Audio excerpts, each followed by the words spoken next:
شركة سابك مسوية سحور للإعلاميين.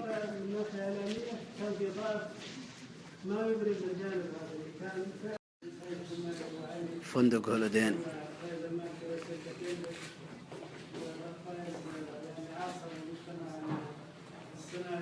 والصلاة والسلام على أشرف الأنبياء والمرسلين سيدنا محمد عليه أفضل الصلاة وأتم التسليم. نرحب فيكم ونحييكم في أمسية سابك الرمضانية للإعلاميين الأولى غالين عليهم، ونرحب أكيد بالسادة رؤساء الشركات شرفونا حياهم الله من وجود. راح يكون بإذن الله برنامج الأمسية.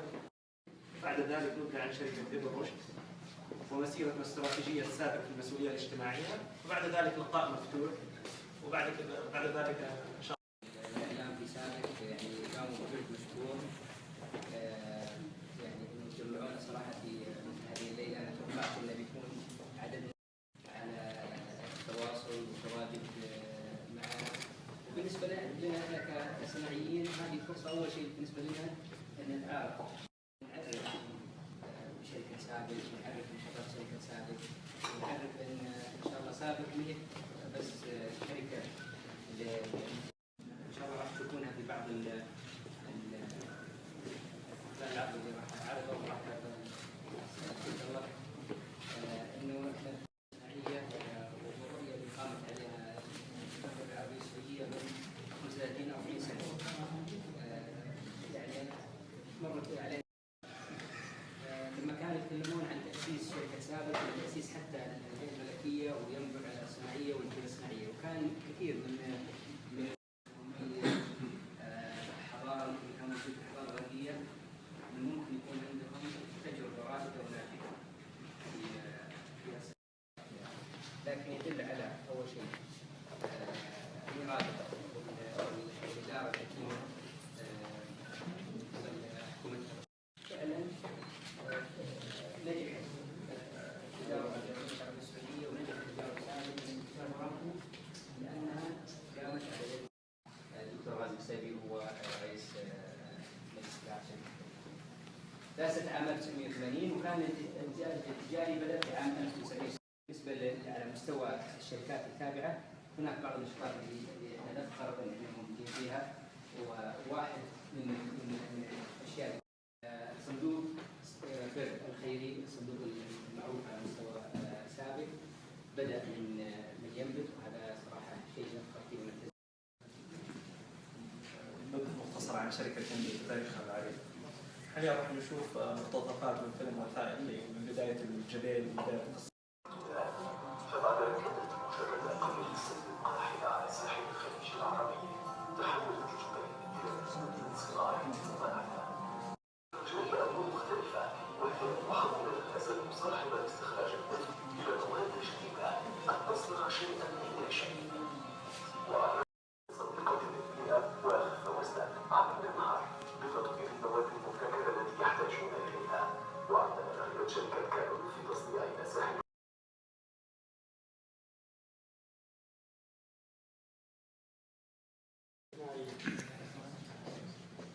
تأسست شركة ابن رشد عام 93 وسميت باسم العالم المشهور فيه. وتعتبر ابن رشد إحدى شركات سابق بنفس يعني أسهم سابق في ابن رشد حوالي 48% من اللي يستخدمها في شرب المويه وفي العصائر والألبان والحليب، وهذا أشهر منتجات. وعدد من شركات سابق التابعة مثل سابكو وشركة سابق استثمارات وشركة غاز تمثل حوالي 300 أخرى. ثم العقليات البرازيليين والجزيرة الحلقي، وهذه تستخلص من الريفورميت، وهم تستخلص من منتجات تغليف الأطعمة. الشركة حصلت على عدة شهادات مثل بقية شركات سابقة. يعني مراقبة التصنيع في الشركة على يسار الشاشة تلاحظون المنتجات أو الأكسجين النيتروجين والميثان، وأيضا المنافع من شركة مرافق، وأجزاء يكون من شركة كندي تدخل بعدة مصانع عندنا وحدة استخراج إلى رافق. تدخل المنتج وسطي عندنا من BPA مع حمض الخل، وينتج مع مادة في عبارة مصنعية ضخمة. ايضا حقيقه الشكر موصول في ناس كانوا من خارج مدينه خارج مدينه واليوم اثروا انهم يحضروا معنا، فالشكر موصول لهم ولكم ان شاء الله اللي كان المفروض يحضر عندنا، ولكن ان شاء الله هذه الامسيه هي تكون بدايه لحلقات اخرى ان شاء الله، ونعدكم ان شاء الله في الامسيات القادمه انه يكون لكم فكره عن شركه غير مسابقات ان شاء الله تعالى. انا ما حبينا نكثر عليكم اليوم، ما نبغى يكون البرنامج ياخذ شكل قادم الرسمي، لكن المسؤوليه الاجتماعيه هي ابدا من نقطتين. النقطه الاولى بداها المهندس عبد الرحمن. احنا كشركه دائما نبحث كيفيه التواصل مع الاخر سواء كان زبون لنا او كان مجتمع خارجنا. هذه الاستراتيجيه كان نسميها ريز. عندنا حقيقه احنا في ريز نركز على عندنا الابتكار. الابتكار جزء رئيسي في الشركه في جميع عملياتها.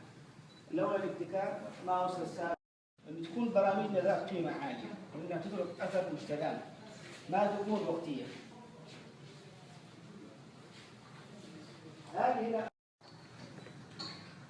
في بعض البرامج احنا اللي تكون هذه البرامج حتى نتبرع وصلنا الحمد لله. هذا كلام روح الحضاره موجود الحمد لله عندنا، بس ما عشان الصوره بالله. الموظفين هذه ما شاء الله تبارك الله معهم، فبتحول سواء صندوق سابق الى شراء الاوقاف، ايضا الجمعيات الاخرى احنا بنحاول ندعمهم الى شراء الاوقاف جدا من اول اعلى على القياده الى اصغر موظف، اللي هي داخل ان انت تجيب شيء للمجتمعات. يعني يعتبر عراب البرنامج الاستاذ محمد الذهبي. يعني في الفتره الاولى مثل ما تفضل استهدف الاسره السعوديه، في المره الثانيه استهدف طلاب المدارس تحديدا المرحله الابتدائيه.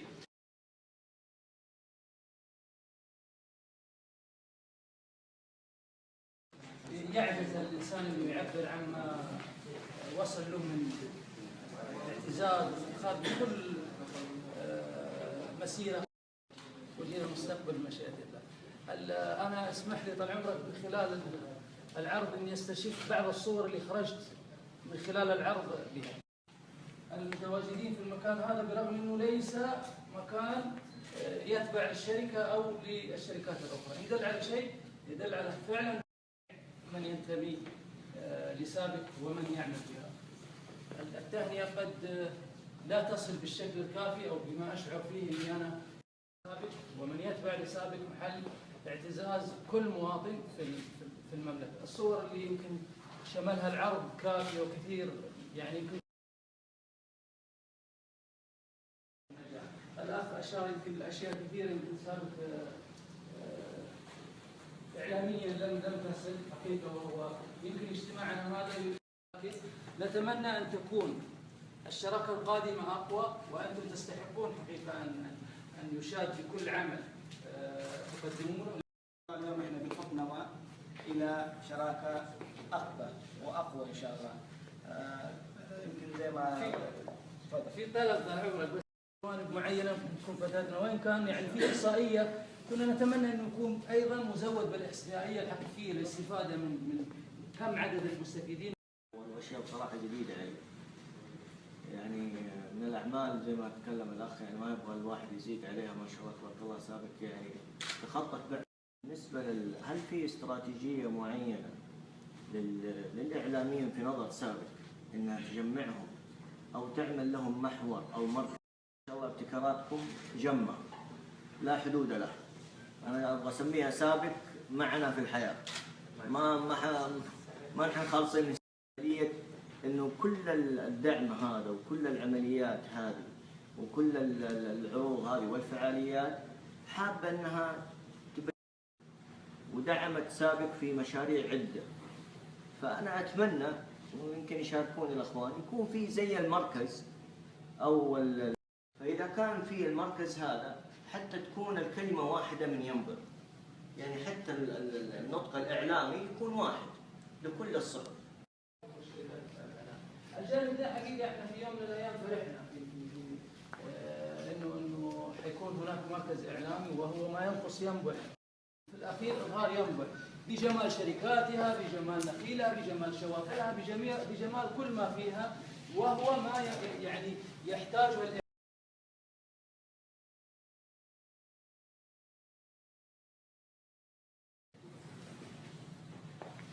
وطبعا دبي سوقت نفسها كمركز اعمال ومركز ثروه، لانه لو تيجي يمكن تلقى مدن قريب مستواها من دبي كذا، لكن ما تحضر نفس التواجد والحضور بالنسبه لهذه الرؤيه الوصل ان منطقه المفروض انها جانب الاستثمار وعندها قدره وعندها المؤهلات اللي تميزها وتخليها تسليم لنا، لكن احنا نطمع بأكثر من ذلك، أن نصل إلى عملية التشغيل، والمركز الإعلامي ما يخدم يعني زي أملج زي الوجه، يعني ممكن يكون مثال أولي، وبعد كذا ممكن ننطلق إلى أماكن أخرى، شايف يكون مبادرة أنها طيبة، يكون سابقة. وزارة الوفرة والإنشاءات يعني حمية الينبع وبلدنا يستحق منا يعني عطاء يوازي ما يعني تدعم الدولة وتضعه. اولا نشكر سابق قياداتها جميع مسؤوليها في سابق كمبوس، حقيقه سابق من الشركات الرائده سواء التعامل والانتماء للمجتمع، حقيقه تواصل فعال واصدق مثال جلسه اليوم. بالنسبه للجنه التنميه الاجتماعيه الاهليه وهي جديده وتم اعتمادها خلال الاسبوع الماضي او اللي قبله من الوزاره، طبعا وغدا ان شاء الله لنا لقاء معنا. كان من ضمن احد اهداف سعاده المحافظ ابراز التواصل الفعال الاجتماعي، كثير من الاعمال، كثير من الاجتهادات لا تبرز بالطريقه الصحيحه فيهم، حتى في العمل السياحي يعني في فرص سياحيه غير طبيعيه، واصدق مثال زياره سمو ولي عهد لمنطقه أمليش وشمال ينبع تحديدا، في كفاءه جدا، اطباء من ينبع بيبتكروا وعندهم كفاءه، حصلوا على ابتكارات في امريكا، مهندسين، واصدق مثال مهندسين موجود في منطقه ينبع الصناعيه، فهذه انها تتكفل بهذا العمل بحول الله تعالى. هو حقيقه عشان نختم انا بالنسبه للاخوان اتكلموا عن المركز، احنا اليوم لما نكون مجزأ ناخذ وقت طويل حتى ننفذ الافكار، لكن لما نكون يد الله مع الجماعه، فاحنا لما نكون عملنا جماعي يمكن بطريقه نظاميه مقترح متكامل، انا ما اتوقع انه فيه اداء. احنا برامج كثيره ذكرناها، واحده من ضمنها انه نسابق داعم المدينه التاريخيه بيكثر من 25 مليون. أو أي شركة من الشركات تقناها، يعني الفكرة اللي أنتم تكلمتوا عنها هذه هي لمصلحة الشركة ومصلحة المنطقة. صحيح. وفي الأخير هي عندك أستاذ أحمد، بالعكس إحنا ممكن نشتغل عليها أكثر، نحافظ داعم. عندنا الأستاذ محمد اليوم، مهندس محمد موجود معنا اليوم أيضا، رجل مشروعات. الله يوفقك.